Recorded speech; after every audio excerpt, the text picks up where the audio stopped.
Live from Indianapolis, the 2020 Indiana Gubernatorial Debate, sponsored by the Indiana Debate Commission.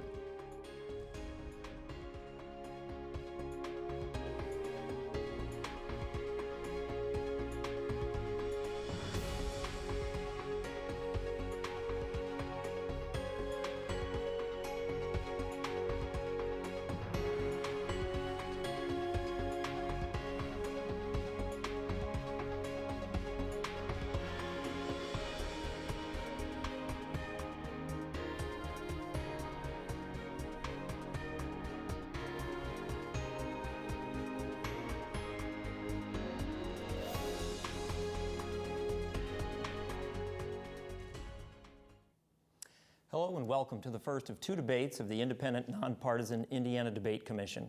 We're coming to you live from WFYI in Indianapolis.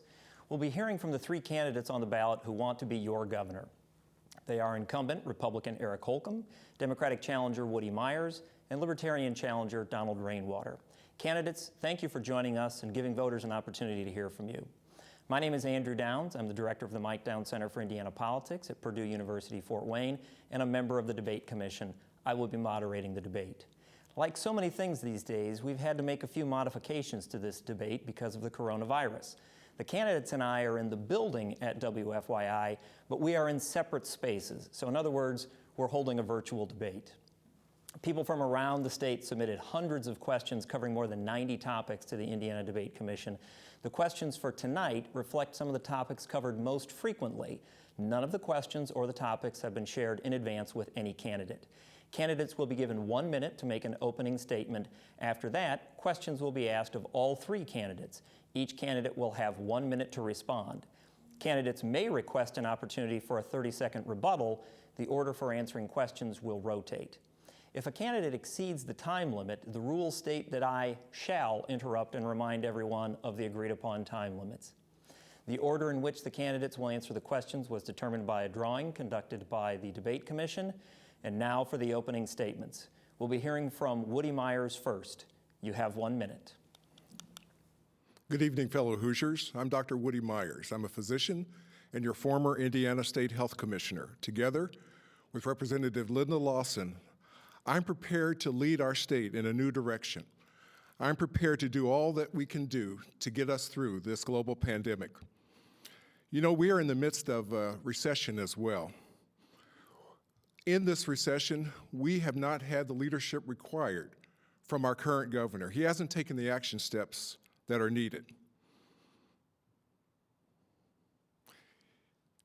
I know that if we move forward together, we can create a new relationship between government and the people.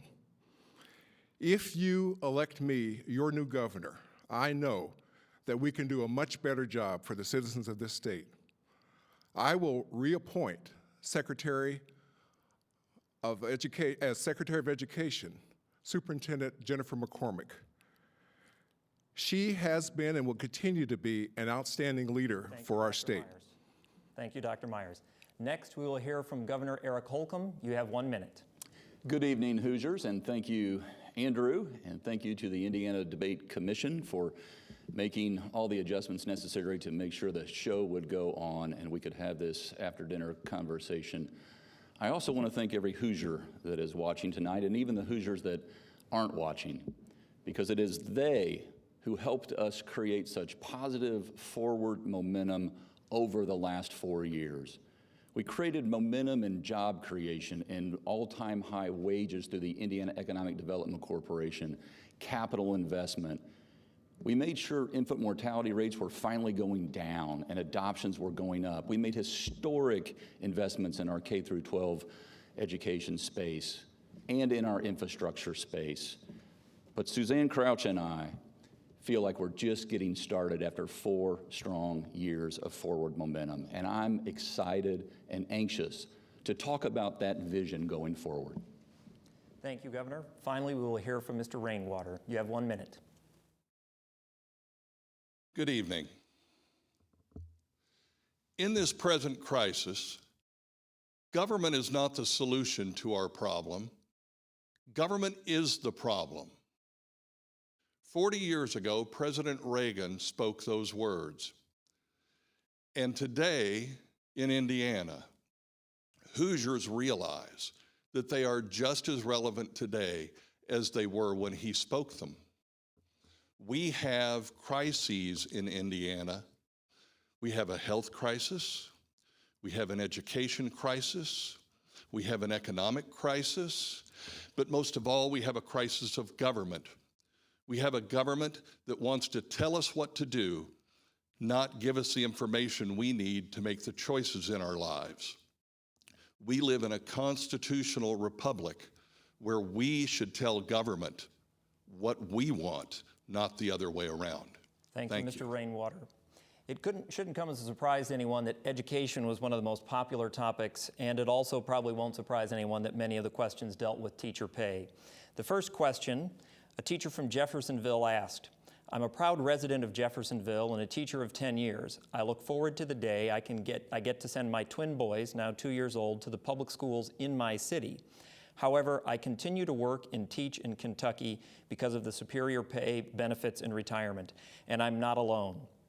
What can each candidate do to encourage teachers like myself and so many others to come to work in our communities and better support those who already teach here?" We'll be hearing first from Dr. Myers. You have 1 minute.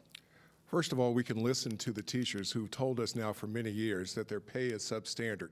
We've known for over 15 years that Indiana teacher pay has been well below that of other states, and we haven't done anything close to what's required in order to get us back to where we were. Indiana can raise teacher salaries by prioritizing the education in the next budget, and I will do so as your next governor.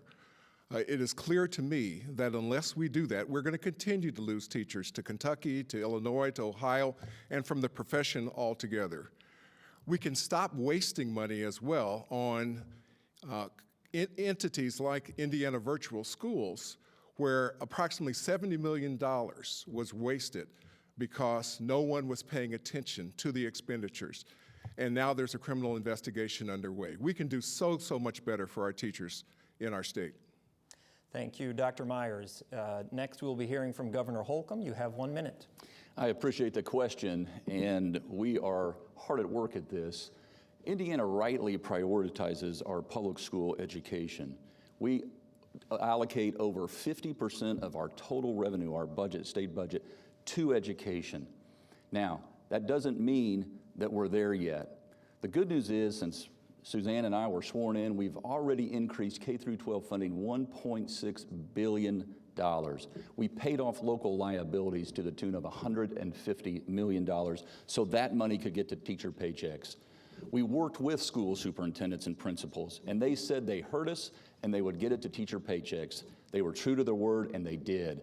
We also created a teacher pay compensation commission that looks at how are we going to sustainably increase teacher pay so that we get up to a competitive level, meaning up to $60,000 for the average teacher and $40,000 for the average teacher who's just beginning.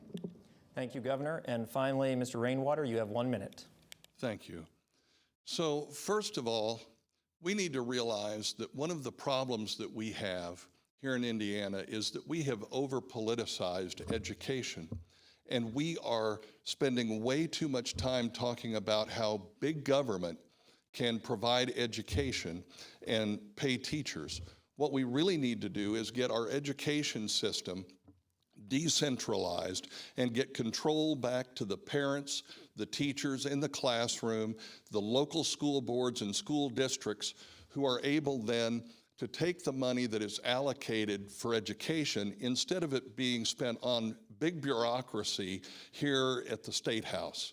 That will be the first step to getting teacher pay up where it should be and getting education back into the classroom where it belongs instead of a political tool used by big government. Thank you, Mr. Rainwater. Dr. Myers has requested a rebuttal. Remember, rebuttals are 30 seconds. You know, we've starved teachers for over 15 years in Indiana, and now in the last session, we gave them a 2.7% raise, while the charters and vouchers programs got 25%.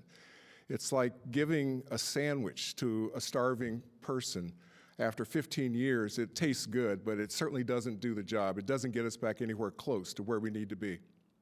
Thank you, Dr. Myers. Our second question, several questions, of course, dealt with funding for schools in general. Currently, funding for K-12 education is spread across traditional public schools, charter schools, online options, and vouchers. What do you think is an appropriate distribution of funds for K-12 education in Indiana? This time we'll be hearing from Governor Holcomb first. You have 1 minute. Yeah, as I mentioned at the outset, our number one priority in the state of Indiana is to make sure that we're adequately and appropriately funding our public school system. We are doing that. We need to do more in terms of teacher pay. We also, every budget session, deal with the foundational dollars, where we start, the complexity index, the honor diplomas, the CTE funding, et cetera, et cetera.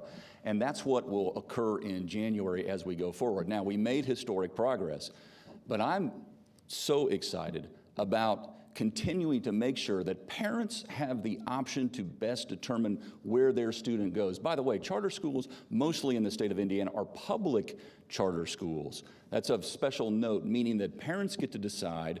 They, after all, are paying the taxes, and we need to make sure that those revenue sources are intact so that we can appropriately fund our school systems. Thank you, Governor. Next up, Mr. Rainwater, you have 1 minute. Thank you. So first of all, let me say that what we need to do in Indiana is make sure that when money is allocated for the education of a child, that money follows that child.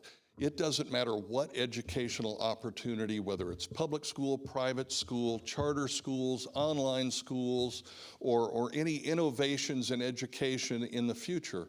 We need to understand and remember that here again, this isn't about who's funding what where. It's about getting a child educated with the best possible opportunity for them as an individual, because every child is unique.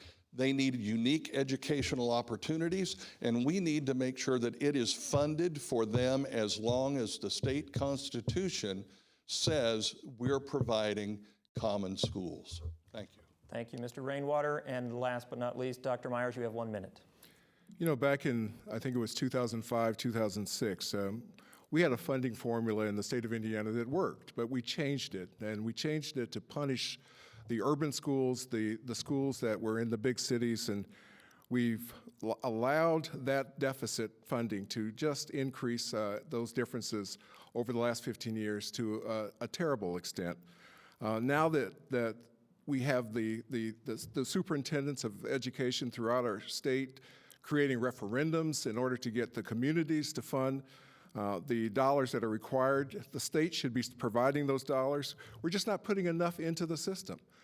We clearly have not increased teacher funding. We have not increased educational funding to the degree that's required in our state for a 2020 education program. Thank you, Dr. Myers. Eric Holcomb, Governor Holcomb has requested a rebuttal. 30 seconds, sir. Yeah, I think it's important to note that some years back, we did in fact cap our property taxes, which did adjust the allocation of dollars.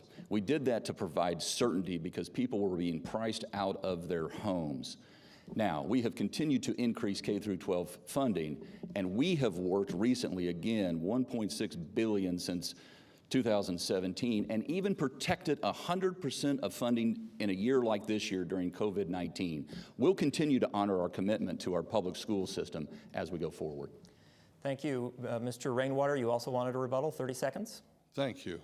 So first of all, I want to make sure that I make this point to everybody watching and listening this evening. There is no such thing as state money. There is no such thing as public money. That is tax dollars that Hoosiers have been paying that are supposed to go to the education of a child, not this school system or that school system or this type of school, but educating a child. And we need to get back to that. Thank you, Mr. Rainwater. We're going to turn to the pandemic next. Voters from across this political spectrum actually submitted questions about this. The first one comes from a voter in Lebanon. Which is of greater importance, mass public safety or individual rights and freedoms? We're going to start with Mr. Rainwater on this one. You have 1 minute. Well, that's an excellent question. And the reality is, is that only you can determine what risk you're willing to take and what are the appropriate measures that you need to take for yourself, your family, your business, your church, or any other situation that you might find yourself in. You see, the reality is that there is no one-size-fits-all solution to anything, and there is no, if you do this, you will be protected, because this is a virus, and you can only do what is easiest and best for you to protect yourself. So the reality is the one thing that we do know is that the Constitution is there to protect our individual liberties and make those choices for ourselves. Thank you. Dr. Myers, you're next. You have 1 minute. It's government's job to lead, and if I'm your governor, public safety will always be first. And yes, we do need a real mask mandate in Indiana, a mask mandate with consequences for the small percentage of Hoosiers who choose not to protect themselves or protect others. It's very similar to what we did years ago when we told people that you couldn't light up a cigarette anywhere you wanted to light it up. You had to go into an area where it wasn't going to hurt other people. It was also similar to the decisions that we made to putting your kids in a car seat. It's very important to protect their safety and to protect the safety of others. So a mask mandate is exactly the same. And in a Myers-Lawson administration, a mask mandate will be issued on day one, and it will count. Thank you, Dr. Myers. Last for this question, Governor Holcomb. Well, if we all lived alone, you could answer that question independently, but thankfully we don't live alone. We live with one another, and together that's how we'll get through this. Our individual liberty needs to be guarded. When that liberty or those actions start to infringe on someone else, that's where we have to take a look at the public safety. It's just like a seatbelt. It's just like wearing shoes in a restaurant. It's just like fire codes. They're meant for safety procedures. We're in an emergency, a public health emergency, so that we do have a state-mandated mask requirement throughout the state. It's a strong statement that says this works. And believe you me, we are seeing cases rise, we are seeing deaths rise, and we know how it's spread. Wearing a mask, physically distancing and out of large crowds, good hygiene will help us slow that spread. Thank you, Governor. Mr. Rainwater, you've requested a rebuttal. 30 seconds. Thank you. So this is the difference between big government and limited government. Nowhere in the Constitution does it say that your individual rights are suspended during a crisis or a pandemic. It also needs to be pointed out that, unfortunately, while we are told that they've looked at the science, they haven't shown us the science that definitively proves that a mask mandate makes anything any safer. Thank you, Mr. Rainwater. Dr. Myers, you requested a rebuttal. 30 seconds. You know, if what we were doing was working, then we wouldn't have record numbers. Almost every day in the last couple of weeks, we've had more new cases of coronavirus than the day or a few days before. Our positivity rate is going up, and our hospitals are filling up. We do not have a mask mandate in Indiana. We have a mask suggestion. A mandate has consequences. There are mandates in other states that surround us. We need one here in Indiana. And as your governor, I will put one in place. Thank you, Dr. Myers. Governor Holcomb, you asked for a rebuttal? Yes, in their infinite wisdom, our state representatives and state senators years back saw fit to address this very scenario, a public health emergency scenario, and made sure that the governor could, in fact, pass a mask mandate.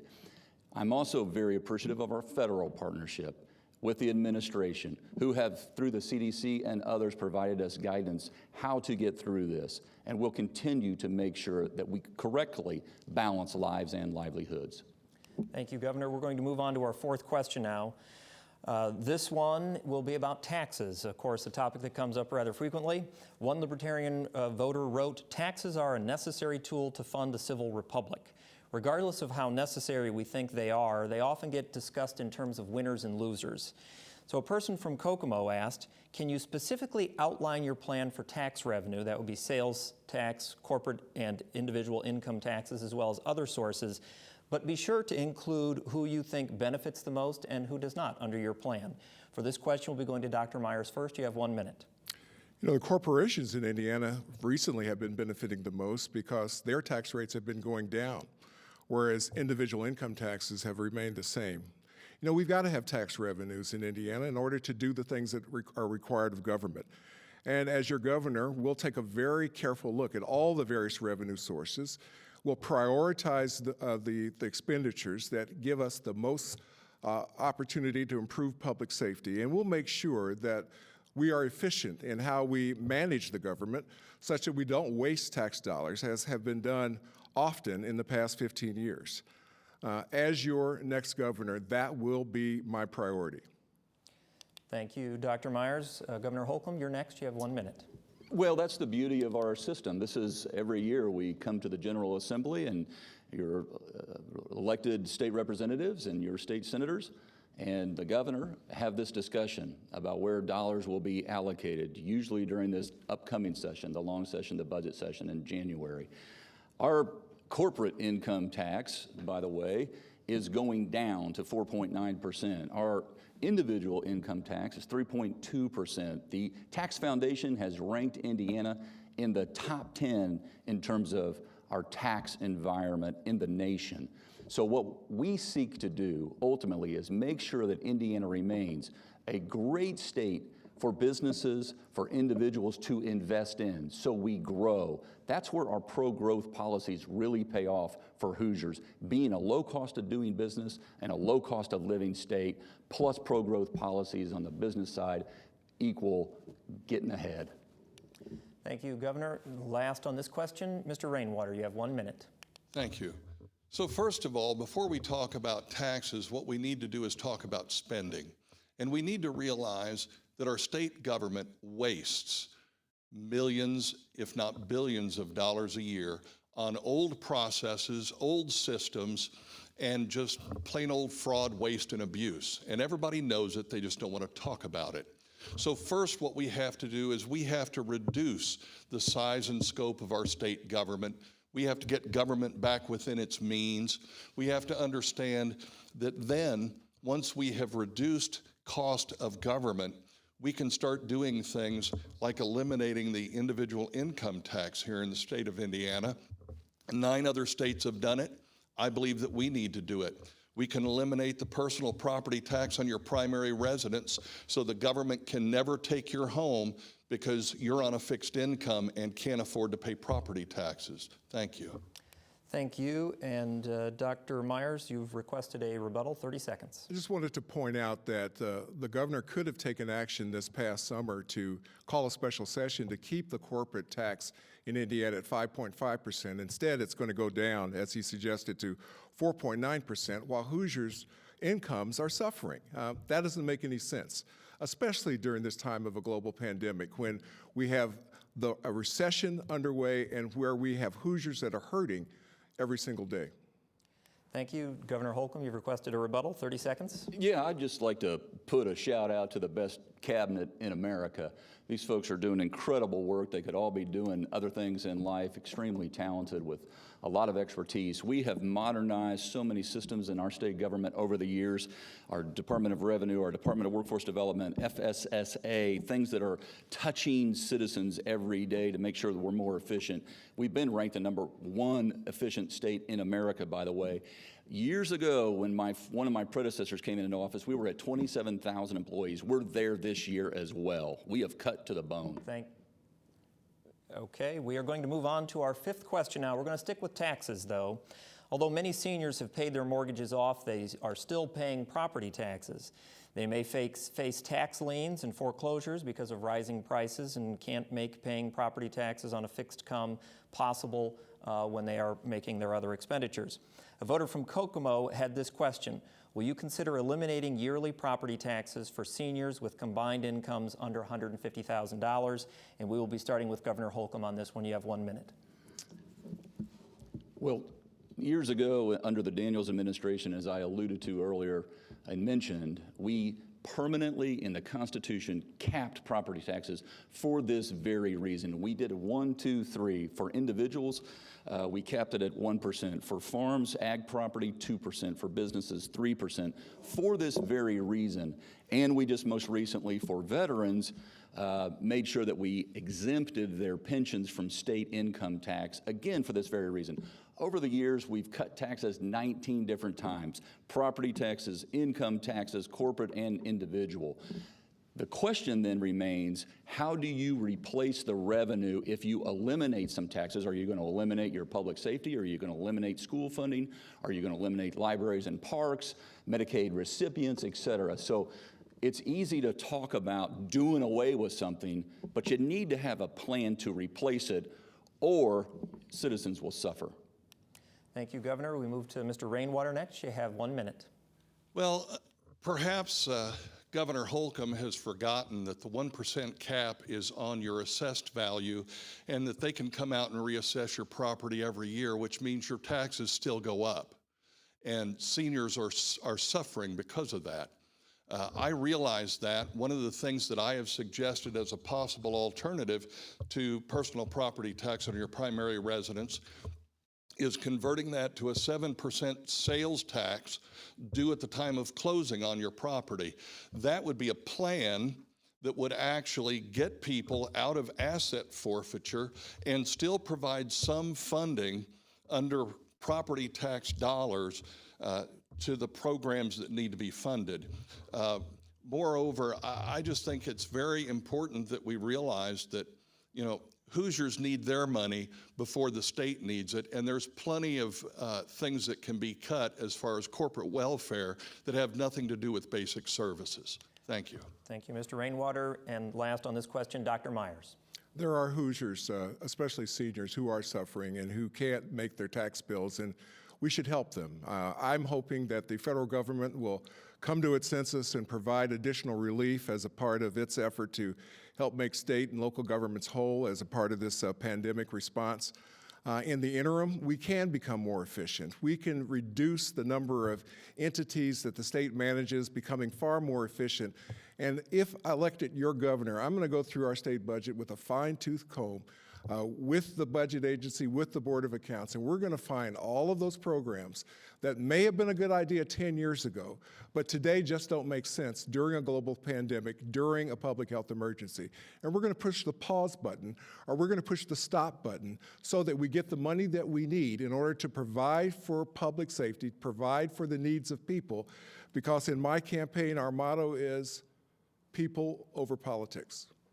Thank you, Dr. Myers. Governor Holcomb, you've requested a rebuttal. That's 30 seconds.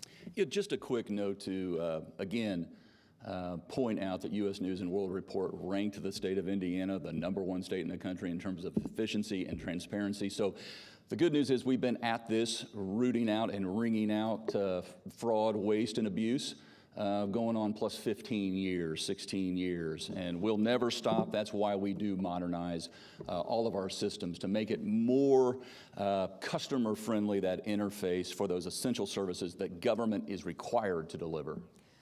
Thank you very much. Mr. Rainwater, you've requested a rebuttal. 30 seconds. Thank you. I just want to remind all of the Hoosiers that are watching this evening that it doesn't matter what U.S. News and World Report or anybody else ranks Indiana in any category. What matters is how you feel about how your life has been either better or worse over the last 4 years. It doesn't matter who has endorsed a candidate. It matters what you think and how you feel and how your life is better or worse today.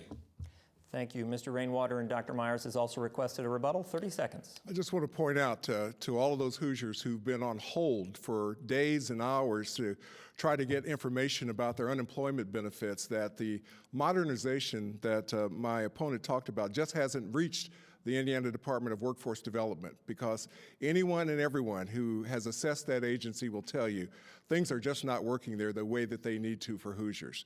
The customer service there has been abysmal. And even with adding folks to the roles, we're still not where we need to be. Thank you, Dr. Myers. We're going to move on to our sixth question now.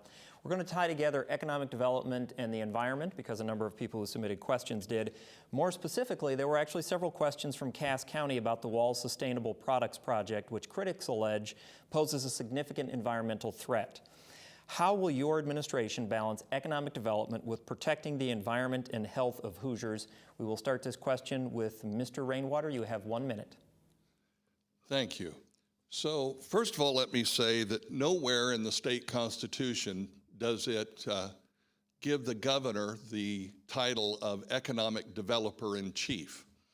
The reality is that it is not government's responsibility or job to create economic development or create jobs.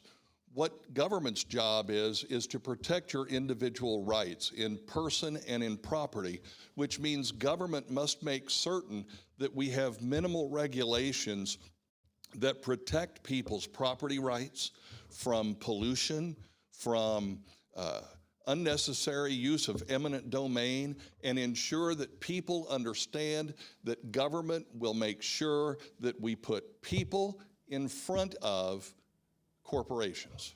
Thank you, Mr. Rainwater. Dr. Myers, you're next. You have 1 minute.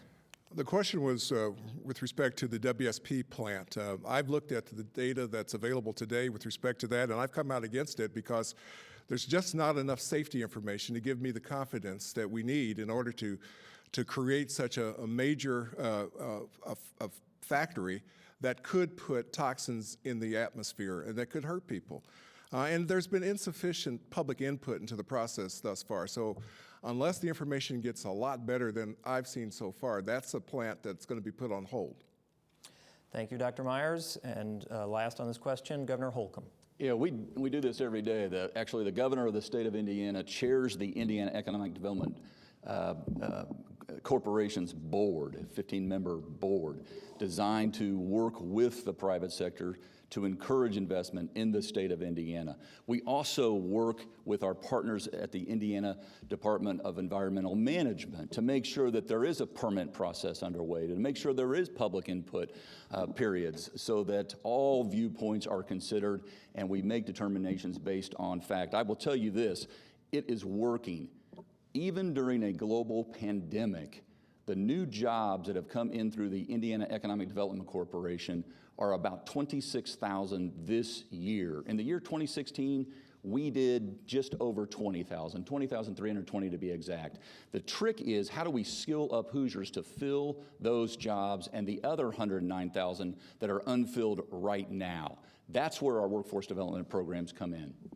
Thank you, Governor Holcomb. Dr. Myers has requested a rebuttal. That's 30 seconds. You know, again, the question was about the WSP plant, and I have not heard my opponents address that specific issue. With respect to IDEM, the Indiana Department of Environmental Management, their staffing levels have gone down. They haven't been adequately funded for quite a long time, and in a Myers-Lawson administration, that's going to change. We're going to have the environmental team we need to make sure that our environment in Indiana is safe. Thank you, Dr. Myers. Mr. Rainwater, you've asked for a rebuttal, 30 seconds. Thank you. So the governor talks about all these new jobs that they're going to bring in. And then he talks about recently he said 118,000 high-paying technical jobs that Hoosiers can't fill because they haven't been trained up for that. First of all, who's responsible for education in the state of Indiana? Secondly, if these jobs are not fillable by Hoosiers, what good does that do to the almost 1 million Hoosiers who've had to file for unemployment since March 1st due to these shutdowns? Thank you, Mr. Rainwater, and Governor Holcomb also requested a rebuttal, 30 seconds. So proud of the Hoosiers who have returned to the workforce, and we're going to stay at making sure everyone that's been displaced or has lost a job during this pandemic gets one as well. The good news is there's opportunity there. We had a 3.2% unemployment rate in January of this year. We rocketed up to 17.5, and we're down now to 6.2. We are a top 5 state for folks going back to work in the private sector, proving it can be done safely. Our environment is cleaner than it's ever been, air and water, since the 1970s and the Clean Air and Water Acts. Thank you, Governor. We're going to stick with the environment for the next question. The previous question focused on future development. Given the number of sites in the state that have drawn the attention of the EPA, what's your plan for cleanup of environmentally hazardous sites, and how will you prioritize that activity? We're going to start this question with Dr. Myers. You have 1 minute. Well, first of all, we're going to staff up the Indiana Department of Environmental Management, and the leader of that department is going to work carefully and closely with the Department of Natural Resources and the new Indiana State Health Commissioner to make sure that we're prioritizing the safety of Hoosiers around the state. Our water and our air still have huge problems in the state of Indiana. We have overflow that's putting nitrates, including E. coli bacteria, into our water supply. That's gone unabated. We have a tremendous difficulty with some parts of our state in terms of air pollution, primarily from plants that remain in the coal-burning mold. We know that we can do a better job in the environment in Indiana, and in the Myers-Lawson administration, we're going to prioritize renewable energy, clean energy, to make our state a lot safer than it is today. Thank you, Dr. Myers. Governor Holcomb, you're next. 1 minute. Yeah, again, just want to express how proud I am of the leadership and the employees at the Indiana Department of Environmental Management. We don't judge our effectiveness in state government by the number of employees. We measure what we do. And the IDEM every day is working with local communities and businesses to make sure that they are following the law, that we continue to clean up our environment, whether it's a field or an abandoned property. This is a huge asset for us and potential opportunity to redevelop. And we're doing this regionally every single day. I just, again, stress, air and water cleaner than it's ever been. 99% in attainment for our air, and our water 97+%. And our IFA, Indiana Finance Authority, has helped with over $1 billion. Local communities continue to improve the cleanliness of their water systems. So we're hard at work at this every day. Thank you, Governor Holcomb. And Mr. Rainwater, you're last. You have 1 minute. So first of all, we need to realize that the best way that we can clean up the aggression of polluters is to make them pay to clean it up, to hold them accountable, to hold them responsible, and to make sure that the restitution that they pay is so large that they won't want to pollute. If we can do that, then we don't have to have the citizens of the state of Indiana paying to clean up somebody else's bad acts. Thank you. Thank you, Mr. Rainwater. People from around the state brought up guns, including statistics about increases in gun violence, especially among young people, and the rights of gun owners. A retired speech therapist wrote, "The state of Indiana is suffering from an epidemic of gun violence. As governor, beyond enforcing the gun laws already on the books, what would you promote to decrease the incidence of injury and deaths by firearms?" And we'll be hearing from Governor Holcomb first on this. You have 1 minute. Yeah, this is of great concern to, I think, every Hoosier, not just gun violence, but violence in general. And as we see it rise in certain areas. Certainly as a state, our Indiana State Police partner with local communities, and we'll continue to do that. We also want to make sure that we protect our red flag law, that makes sure that folks who are dangerous to themselves and to others are identified, and those weapons are removed with law enforcement and the court's involvement, of course, those folks who are seeking to hurt others. And so we'll continue with our community policing efforts from a state perspective to work on the ground, on the street with our partners in local communities all throughout the state of Indiana. Thank you, Governor. Mr. Rainwater, you are next. You have 1 minute. Thank you. First of all, I don't believe that red flag laws are appropriate because they violate the due process clause of the 14th Amendment. I also don't believe that the problem is guns. People are violent because there's evil in the world. You can't legislate that. What you can do is try to create an environment where people understand that if they do something as an act of aggression against someone else, they will pay a severe penalty for that aggression. We also need to understand that a lot of the violence we see, especially in our urban areas, is the result of hopelessness and poverty, and we need to address that there and realize that we need to give people an opportunity to have economic opportunities instead of giving them nothing but a lot of big government bureaucratic talk. Thank you. Thank you, Mr. Rainwater. Dr. Myers, you are last on this question. 1 minute, please.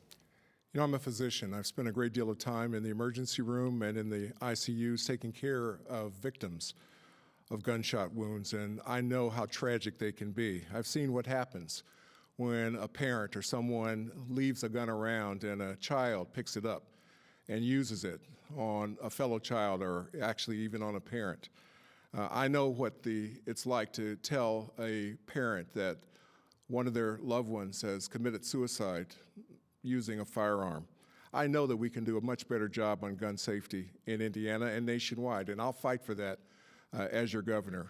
I'm the only candidate that's been named a gun sense candidate by Moms Demand Action, a group that's now nationwide that is fighting to make sure that we have better gun laws across our nation. I'll be in Washington, D.C. testifying to make sure that we get the federal changes that we need, as well as working here in Indiana to improve our gun laws to make our state a lot safer than it is today. Thank you, Dr. Myers. We're going to stick with guns. A number of voters asked if you support the right for people to carry a firearm without a permit, or as some call it, constitutional carry. Whether you do or not, why do you think this has not been accomplished, given that the Republicans control the General Assembly and the governor's office for the last several years? For this question, we'll be starting with Mr. Rainwater. You have 1 minute. First of all, I absolutely support constitutional carry in the state of Indiana, and I will work with the General Assembly to ensure that we get constitutional carry passed in 2021. Our Second Amendment rights are very, very crucial in ensuring that we as citizens can protect all of our other rights. Without that, we don't have a chance against big government or anybody else who wants to aggress against us. I believe that what we need to do is understand that some issues have been used to keep voters on the hook from election to election, and I believe constitutional carry is one of them. So we need to get that done and quit using it as a political ploy to win votes. Thank you. Thank you, Mr. Rainwater. Next is Dr. Myers. You have 1 minute. No, I don't support moving forward with constitutional carry. You know, the Second Amendment is going to survive just fine without more individuals carrying more weapons around, brandishing them, and scaring many members of the public. I just don't support it. I do support increased background checks, electronic background checks, to make sure that everyone who is able to purchase a weapon does so with a clean record. And I support us closing the loophole for gun shows that allow private sales to occur without those background checks taking place. We've got to understand that guns kill people. And in order for us to get our arms much better around this problem, we've got to change what we're doing today. If we keep doing what we're doing now, we're going to keep the same results. Thank you, Dr. Myers. Governor Holcomb, you have the last answer on this question. 1 minute. You know, for years and years, the General Assembly, as long as I can remember going back, has cherished our Second Amendment, and we'll continue to. Now, what we have to make sure of is that we don't hamstring our law enforcement officials when they could prevent tragic circumstances, and we know those occur. It's just reality. We have made it easy, in fact, free to obtain a 5-year gun permit in the state of Indiana. So that's not a cost consideration for those who want to own a gun for protection or for hunting, et cetera. So we'll continue to cherish the Second Amendment, and I don't want to do anything that would put law enforcement in a more dangerous situation. Thank you, Governor. Mr. Rainwater, you've requested a rebuttal. That's 30 seconds, please. Yes, first of all, I've spoken to several law enforcement officers. My grandfather was one, my father was one when he was in his 20s, and they're all trained to expect that everyone that they encounter is carrying a firearm. And I just want to say that concealed carry or open carry, neither one is brandishing, and that brandishing is against the law, and we know this, and there's no reason to create fear for people where there is none. Thank you. Thank you, Mr. Rainwater. Governor Holcomb, you've requested a rebuttal, 30 seconds. Yeah, I agree that our law enforcement is trained when they do confront. I'm talking about before the fact, not after. Thank you. That was very brief. The next question is going to actually go to the issue of public health and more specifically about the governor's powers. There were several people who, when reflecting on the way the state handled the public health crisis, believed that the governor had sweeping powers and that Indiana's political system maybe was a bit out of balance. However, political scientists point out that Indiana's governor actually ranks as sort of a moderate position in terms of the amount of power when compared to all the other governors. We've received questions from Fortville to Fort Wayne asking about the powers of government. It has been 7 months since a health emergency was declared. Under what circumstances should a special session of the General Assembly be called? Should one have been called by now? And we will be starting this question with Dr. Myers. You have 1 minute. Yes, we should have had a special session way back at the beginning of the pandemic, and I called for one back when the pandemic began. The governor has powers that he or she can use in order to protect the public in Indiana law today.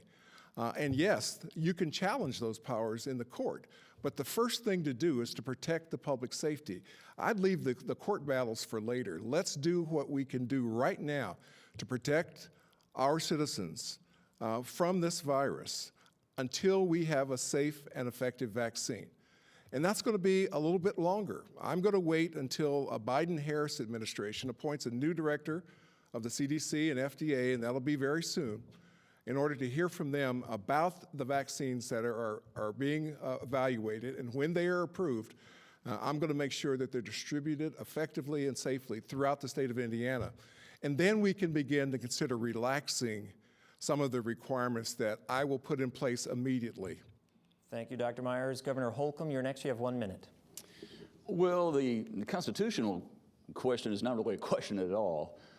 It has been floated and threatened, et cetera, but it passes constitutional muster. The governor does have the authority. Again, it was granted to the governor of the state of Indiana by the General Assembly, again, in their infinite wisdom. I look forward to sitting down with members of the General Assembly come January if I return, and addressing any concerns that they may have. I was in constant communication, despite what's been alluded to, with legislative leaders and members throughout the last 8 months, as a matter of fact.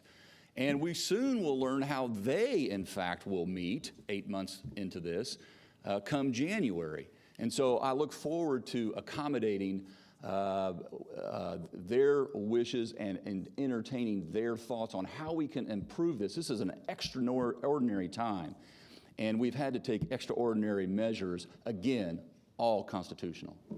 Thank you, Governor. Mr. Rainwater, you have the last answer on this question. You have 1 minute. Thank you. First of all, the members of the General Assembly are human beings. They don't have infinite wisdom. And in my opinion, the extension of powers to the governor has been a mistake. And when I'm elected and inaugurated, the first thing I will do is go to the General Assembly and I will ask them to take away all of these extra powers that would allow a governor to spend 7 or 8 months without the special session of the General Assembly and just unilaterally legislating to the people of Indiana. And I would call on both of the other candidates to tell us right now, right here, whether or not they are willing to do the same thing, because I don't believe the governor is a legislator. The governor is supposed to execute the laws that are passed by the General Assembly. Thank you. Thank you, Mr. Rainwater. I'm going to take some liberty, excuse me, Mr. Myers, I'm sorry, Dr. Myers? I just wanted to suggest that the governor has the power today to lead. The governor has the power today to say that we're going to have a mask mandate, there are going to be consequences, and we're going to protect Hoosiers. And on the first day of the General Assembly, I'm going to make that point very clear, probably to a General Assembly that is tucked away in their offices or at home, hopefully, in order to protect themselves and to protect their staffs, because in January, when the legislature comes into session, we're not going to be out of the woods with respect to this pandemic. Thank you, Dr. Myers. One of the challenges of us being spread around the building is it's a little hard for me to know exactly who's requested rebuttals, and I apologize to Dr. Myers for that. Dr. Holcomb, Governor Holcomb, are you asking for a rebuttal as well? Please.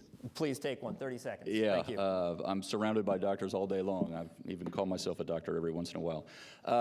Look, I'll sit down with the members of the General Assembly should I return in January, and we'll address this. And there are 150 legislators in the building, and every single one of them's opinion and approach matters. And so we'll address this and a whole lot of other issues, not hypotheticals, but as they come January. Thank you. We are going to move, I believe it's to our next to last question probably, given how long the answers have been running. This one, I'm going to take some liberties and actually mash together a couple of questions, one from an iron worker and one from a data analyst. Some businesses throughout the state are struggling. How will you help them reopen, and how will you help small businesses in general grow? We're going to start this answer with Governor Holcomb. You have 1 minute. Yeah, this is a strength for the state of Indiana, and I don't want to sugarcoat it or overlook the struggling businesses that are out there due to COVID-19.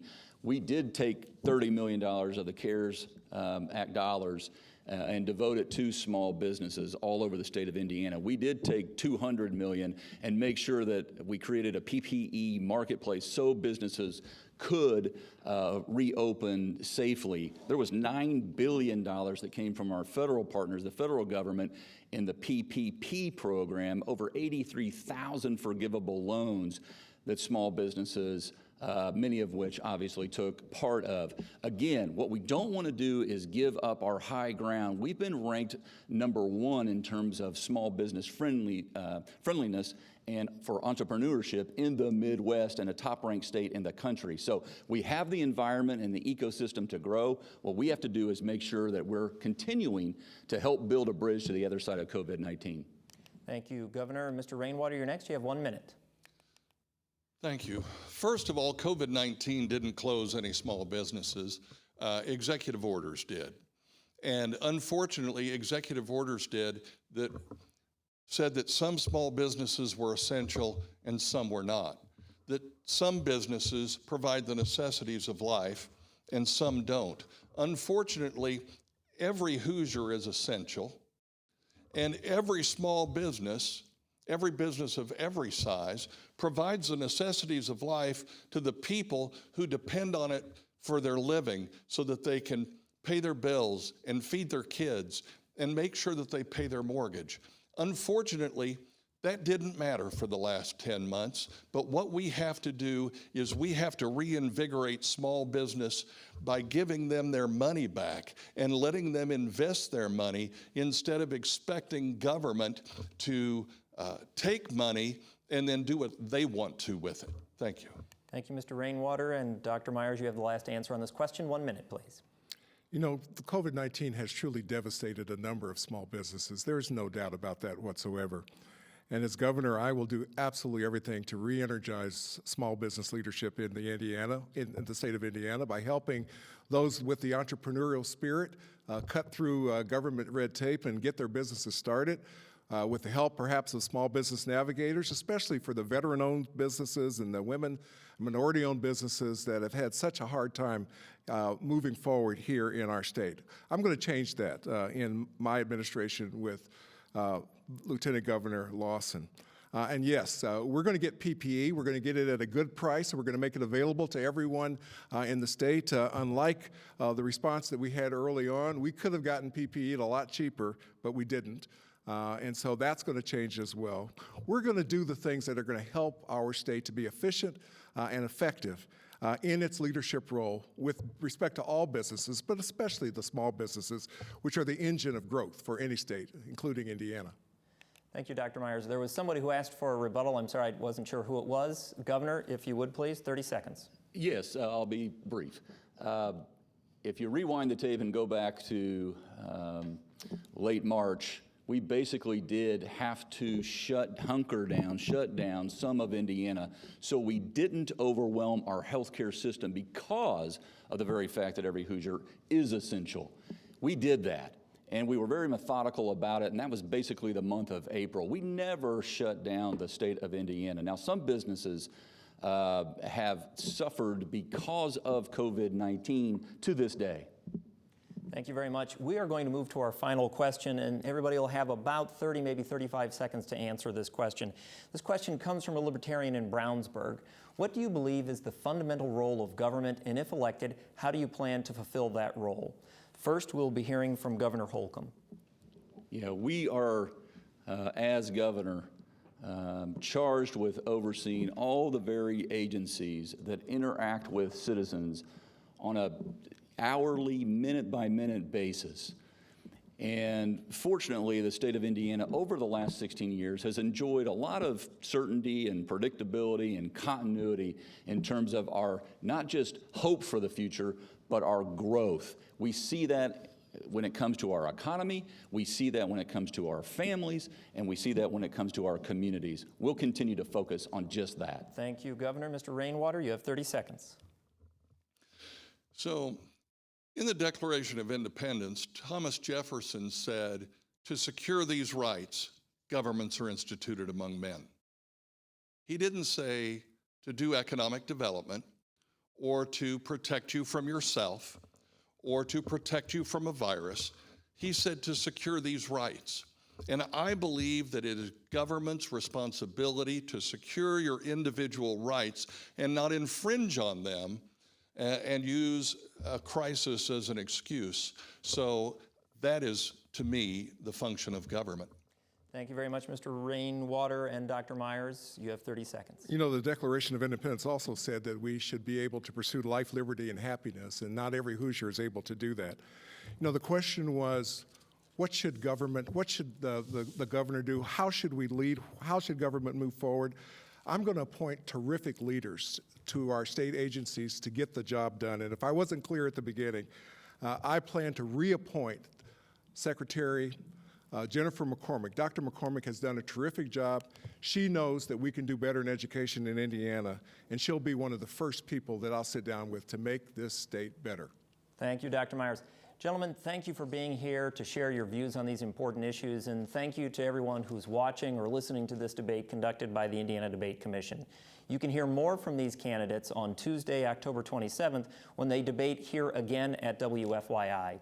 We want to thank WFYI for producing and hosting this debate, as well as our numerous affiliates and supporters, but especially our major sponsors this year, AARP Indiana and the Indiana Broadcasters Association. Early voting is underway, and Election Day is Tuesday, November 3rd. Please be sure to vote and let your voice be heard. I'm Andrew Downs, and on behalf of the Indiana Debate Commission, good night.